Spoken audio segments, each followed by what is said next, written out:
નમસ્કાર દર્શક મિત્રો, હું છું આપનો કુંદન પાટીલ। આજે 13 સપ્ટેમ્બરના રોજ આદિવાસી સમાજના કેટલાક આગેવાનો દ્વારા વ્યારા શહેરથી લઈને વ્યારા પાનવાડી ખાતે આવેલ સેવા સદન સુધીની એક રેલી કાઢવામાં આવી। એ રેલી હતી આદિવાસી હક દિવસની ઉજવણી માટેની। તેની અંદર ઘણા એવા હકોની માંગણી કરવામાં આવી, તેમજ સરકાર સામે ઘણા એવી વાતોની ચર્ચા એક આવેદન પત્રની અંદર કરવામાં આવી। પણ આ રેલીની અંદર બે મુખ્ય મુદ્દાઓ હતા કે જે ચર્ચાનો વિષય બન્યો હતો। તો એ ચર્ચાના વિષય બનેલ મુદ્દાઓની સાથે આપણે આગેવાનો સાથે જ્યારે વાતચીત કરીએ છીએ ત્યારે પ્રશ્ન ચેનલનો એ હોય છે કે જો કોઈ નેતા હોય છે, મંત્રી હોય છે કે કોઈક અધિકારી હોય છે, તો એ અધિકારીઓ હોય છે, નેતાઓ હોય છે, એ લોકોને 2 ગનમેન 4 ગનમેન જેટલા લોકો તો તેઓની સુરક્ષા માટે ફાળવણી કરવામાં આવે છે સરકારના ખર્ચે। પણ ત્યાં જો વાત આવે શિક્ષાની, તો શિક્ષાની અંદર જો 40 વિદ્યાર્થીઓનો વર્ગખંડ હોય ને, ત્યાં પણ એક શિક્ષકની ફાળવણી કરવા પહેલા સરકાર દ્વારા અનેક વાતોનો વિચાર કરવામાં આવતો હોય છે। અને ક્યાંક તો નેતાઓ અભણ હોય છે, તેઓ પોતાના મત વિસ્તારમાંથી ખોબે મત મેળવીને વિધાનસભા સુધી જતા હોય છે કે દિલ્હી સુધી જતા હોય છે। તો એ લોકો જ્યારે ભણતરનો એ લોકોમાં પણ અભાવ હોય છે, એવી પ્રજાને કોણે છૂટીને ત્યાં સુધી મોકલ્યા તેની પણ ચર્ચા થાય છે। ત્યારબાદ ગુજરાતની અંદર દારૂબંધીને લઈને પણ એક ચર્ચાનો વિષય બને છે। ત્યારે એ તમામ વસ્તુની ઉપર આપણા જે સ્થાનિક આગેવાનો છે તેઓએ શું પ્રતિક્રિયા આપી, શું જવાબ આપ્યો, તે આ તાપી સ્વરાજના અહેવાલમાં જુઓ। ઘણી રસપ્રદ વાતો પણ છે ને ઘણી એવી ગંભીર વાતો પણ છે। તો સંપૂર્ણ વિડીયો જોજો અને તમારું મંતવ્ય 100% આપજો। જી, આપનો પરિચય? સુભાષ ચૌધરી, બોરકડી। આપણે પ્રશ્ન એવો કહું છું કે ગુજરાત કહી શકાય કે તાપી કહી શકાય, શિક્ષણ ક્ષેત્રે તાપી જિલ્લામાં શાળાઓમાં શિક્ષકોની ઘટ કેટલી હોઈ શકે? આંકડો તો મને ફિક્સ નથી ખબર, પણ મોટા પ્રમાણમાં તાપી જિલ્લા નહીં પણ આદિવાસી વિસ્તારની જે પ્રાથમિક શાળાઓ છે, સરકારી શાળાઓ છે, એને કોઈક ના કોઈક કારણો આપીને કોઈને કંઈક રીતે બંધ કરવામાં આવે છે। આદિવાસી વિસ્તારનું એવું લાગે છે કે આયોજનપૂર્વક શિક્ષણ નબળું પાડી રહી છે સરકાર। અને આજે આપણે સરકારને ચૂંટીને લાવીએ છીએ તો સરકારની પ્રથમ ફરજ હોય છે શિક્ષણ અને સ્વાસ્થ્ય। અને એમાં જ જો સરકાર નબળી સાબિત થતી હોય તો આ સરકાર સક્ષમ સરકાર ના ગણી શકાય। અહીંથી નેતાઓને ને પ્રતિનિધિઓને છૂટીને સાંસદ હોય કે વિધાનસભા હોય કે દિલ્હી સુધી મોકલે કોણ છે? આમ જનતા જ મોકલે છે। તો આમ જનતાની આપણે વાત કરીએ તો આમ જનતાના બાળકો જ્યારે શિક્ષણ લેવા માટે શાળાઓમાં જતા હોય છે, સરકારી શાળાઓમાં અત્યારે ઘણી એવી શાળાઓ છે કે જેને બંધ કરવાની કતાર પર આવી ગઈ છે, મર્જ કરવાની કતાર પર આવી ગઈ છે, જેના બેનરો તમારી જોડે છે। તો મારો પ્રશ્ન એવો છે કે જો સરકાર એક ધારાસભ્યને કે એક એમપીને કે એક નેતાને 2 થી 4 ગનમેન આપી શકતી હોય એમના સેફટી માટે, તો 40 થી 50 વિદ્યાર્થીઓના ક્લાસ માટે એક શિક્ષક ગંભીરતાથી કેમ નિવી નથી શકતું? એનું સીધું કારણ છે કે આમ જનતા જો શિક્ષિત થઈ જાય ને તો પ્રશ્નો ઉભા થાય, અને આ સરકારમાં એ સક્ષમતા છે જ નહીં કે પ્રશ્નોના જવાબ આપી શકે। કારણ કે તમે જો સરકારના કોની પાસે કેટલી ડિગ્રીઓ છે, બહુ એવા નેતાઓ છે જેમની પાસે ડિગ્રીના નામ પર કંઈ જ નથી। અને બીજું કે શિક્ષણ નબળું હોય તો મનુષ્ય નબળો હોય, જનતા નબળી હોય, સમાજ નબળો હોય, અને સમાજ નબળો હોય તો નબળો સમાજ અને અજ્ઞાનતા સાથે જોડાયેલો સમાજ કોઈ દિવસ પ્રશ્નો ઉભા જ ના કરી શકે। અને પ્રશ્નો ના ઉભા થાય તો પછી સરકાર મન ચાહે તે કરી શકે છે। એ બીજો, જ્યારે એક શિક્ષકની નિમણૂક કરવામાં આવે છે સરકાર તરફથી, ત્યારે ટેટની એક્ઝામ ને એ બધું કરવામાં આવે છે। આવનારા દિવસોમાં પણ ચૂંટણી આવે છે, પાછલા દિવસોમાં ચૂંટણી ગઈ છે, ત્યારે કેમ પ્રજા કોઈ પણ નેતાને ચૂંટવા માટે એનું ક્વોલિફિકેશન નથી માંગતી? એ તો અમે વારંવાર કહીએ છીએ કે આજે સરપંચ થી લઈને પ્રધાનમંત્રી સુધી બધાને જ ક્વોલિફિકેશન એક ફિક્સ હોવું જોઈએ। કારણ કે જો ભણેલો ગણેલો એક મંત્રી હશે, નેતા હશે, લીડર હશે તો એ હંમેશા સમાજના પ્રશ્નો વિચારશે, સમાજની હિત વિચારશે। પણ જ્યાં આપણે જોઈએ છે કે એ લોકો પાસે જ ડિગ્રી નથી। જો તમે કેટલા સરપંચને જુઓ, ધારાસભ્યને જુઓ, સાંસદ સભ્યને જુઓ, કેટલા એવા છે જેમની પાસે ડિગ્રીઓ કશું નથી। હવે જેને શિક્ષણ સાચું પાયામાં મળ્યું જ નથી, એ વ્યક્તિ જનતાના પ્રશ્નોને કઈ રીતે જાણી શકે? એ વ્યક્તિને કઈ રીતે ખબર પડે કે મારે જનતા માટે શું કરવું? અંદર મૂર્ખું કોણ આની અંદર? કેમ કે છૂટીને તો આપણે જ મોકલ્યા છે।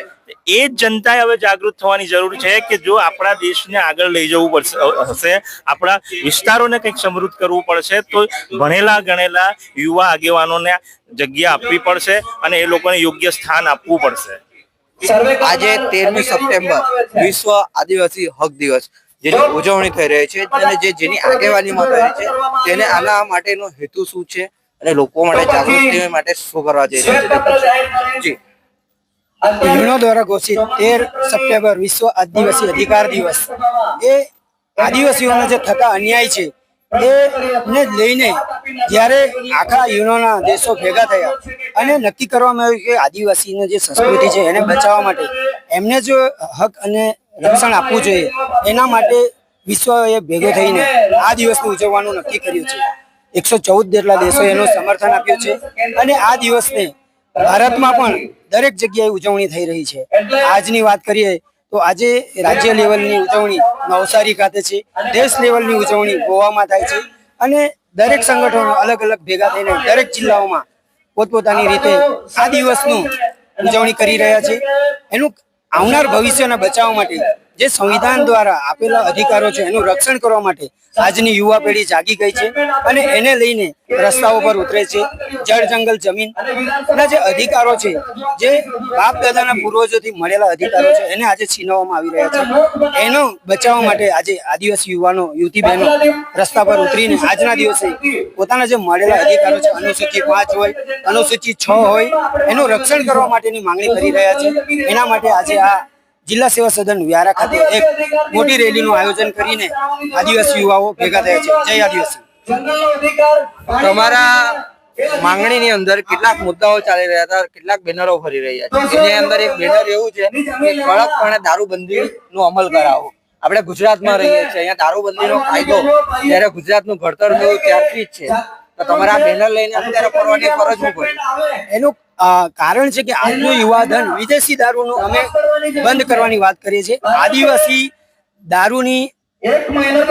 દારૂ જે છે એ મોહવાનો દારૂ આદિવાસીઓની પ્રથામાં આવે છે, માટે એને ગુજરાત સરકાર અને ભારત સરકાર દ્વારા છૂટ આપવામાં આવી છે. અમે જે એનું બેનર બનાવ્યું છે એ વિદેશી દારૂનો ખુલ્લેઆમ વેચાણ થાય છે, એટલે સરકારને કહેવા માંગીએ છીએ કે આ વિદેશી દારૂના વ્યસનમાંથી યુવાનો બહાર નીકળે અને યુવાધન જે બરબાદ થઈ રહ્યું છે. આજે વ્યારા તાલુકાની વાત કરીએ તો કપુરા ગામમાં સૌથી વધારે વિધવાઓ બહેનો છે કે જેની સંખ્યા લગભગ 260 છે. તો આ જે દારૂ વેચાણ થાય છે, આજે વિદેશી દારૂ, એના લીધે યુવાનો બરબાદ થઈ રહ્યા છે અને આ બહેનો વિધવા થાય છે. એટલા માટે આજે અમે જે બેનર હતો કે દારૂબંધીનો કડક અમલ કરો, તો આ વિસ્તારમાં અંબાજીથી લઈને ઉમરગામ સુધી વિદેશી દારૂઓનું બંધ કરવામાં આવે એવી અમારી માંગણી હતી. તો શું ખાલી વિદેશી દારૂથી જ લોકોને નુકસાન થાય છે, દેશી દારૂથી નહીં થતું? આજનો જે દારૂ બનાવવામાં આવે છે એ કથિત રીતે ઘણા બધા નશીલા પદાર્થો ભેળવીને બનાવવામાં આવે છે, જેના લીધે પણ આ યુવાનો એ દારૂ પીને પણ આપણા વચ્ચેથી જતા રહે છે ઉપર. સરકાર કહે છે કાગળ ઉપર દારૂબંધી કડક અમલવારીમાં છે જ, આવા કઈ કિસ્સાઓ ખરા? અરે ઘણા બધા કિસ્સાઓ છે, રોજ બેરોજ આપણે જે જોઈએ છે. તો આદિવાસી વિસ્તારમાં એનું પાલન નથી કરવામાં આવતું, સરકાર ભલે થતી હોય.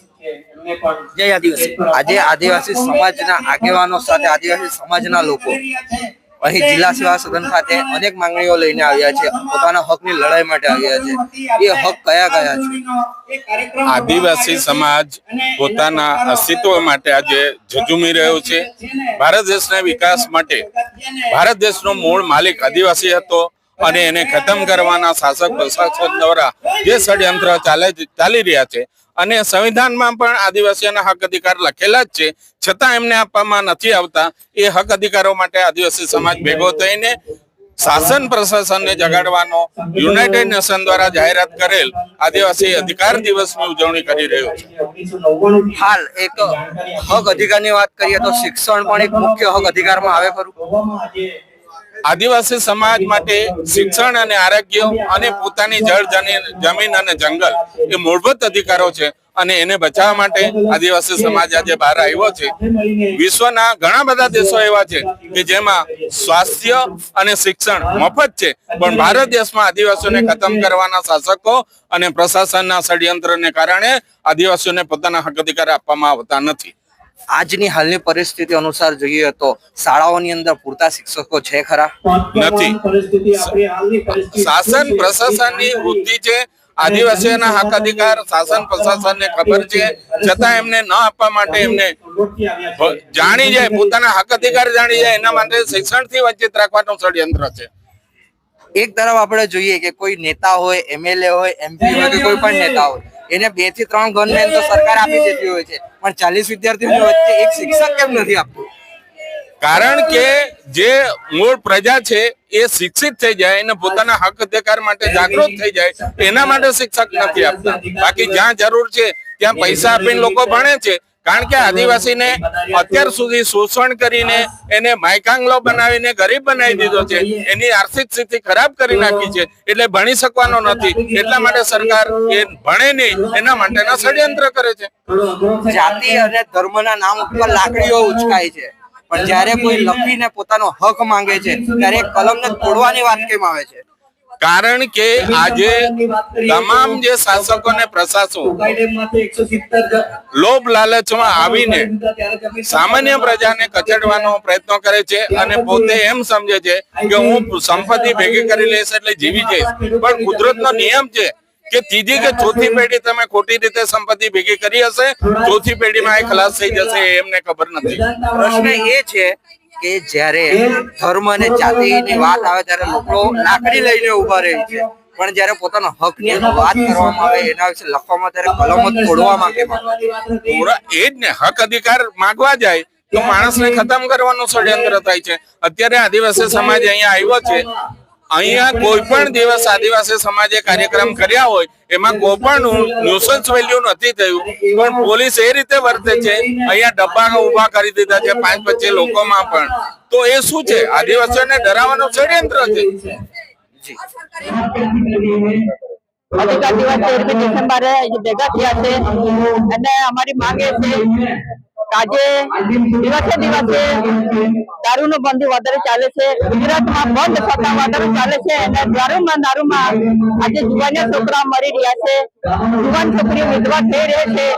અમારી એટલું જ વિનંતી કરવાની છે કે આ દારૂ બંધી બને ત્યાં સુધી ગામડે જઈને પોલીસનો અધિકારીને કહેવાનું છે કે આ દારૂ બંધ થાય વહેલી તકે, એવી અમે અરજ કરી રહ્યા છે. બીજી માંગ એ છે કે અત્યારે હાલના અંદર મીટરો મુકાઈ રહ્યા છે ગામડે અને ગામમાં પૂછવા આવતું નથી ને ડાયરેક્ટ જાય મૂકી દેતા છે. આજે રિચાર્જ વાળા મીટર મૂકે તો ગરીબ લોકો કેવી રીતે એની ભરપાઈ કરશે? એટલે અમે મીટરોને બી વિરોધ કરીએ છીએ કે આ મીટર મૂકો અને તે દિવસે ગામ લોકોએ જાણીને આ કદાચ મીટરો મૂકવા નહીં જઈએ એવો અમારો વિરોધ છે. મોટા ખાનગીકરણ થઈ રહેલું હોસ્પિટલ સરકારી એ હોસ્પિટલ પણ અમારે ખાનગી નથી કરવા દેવાના અને સરકારી સેવા દેવ કદાચ જે દિવસે ખાનગી થાય તે દિવસે આ સરકારી હોસ્પિટલનો અંદર અમે ટાળો મારવા તૈયાર છે. અને આ સરકારને એટલો અમે વિલાપ આપીએ છીએ કે કલેક્ટરને વારંવાર અમે આયોજન પત્રિકા આપીએ છીએ, પણ એ લોકો હજુ સુધી ધ્યાનમાં લીધું નથી. એટલે આજે આ કલેક્ટર પણ આ ધ્યાનમાં લે, કામગીરી જલ્દી હાથ ધરે અને દિવસે વિધવા વગર થાય છે. આ દારૂબંધી વિશે તાત્કાલિક અમલ કરે, નહીં કરશે તમે 3 માસની અંદર મોટું આંદોલન કરશો એવી ચિંતા આપો કે જે રીતે નેપાળમાં થઈ રહ્યું છે તેવું અહીંયા પણ થવું જોઈએ એવી મારી આશા છે. જય આદિવાસી.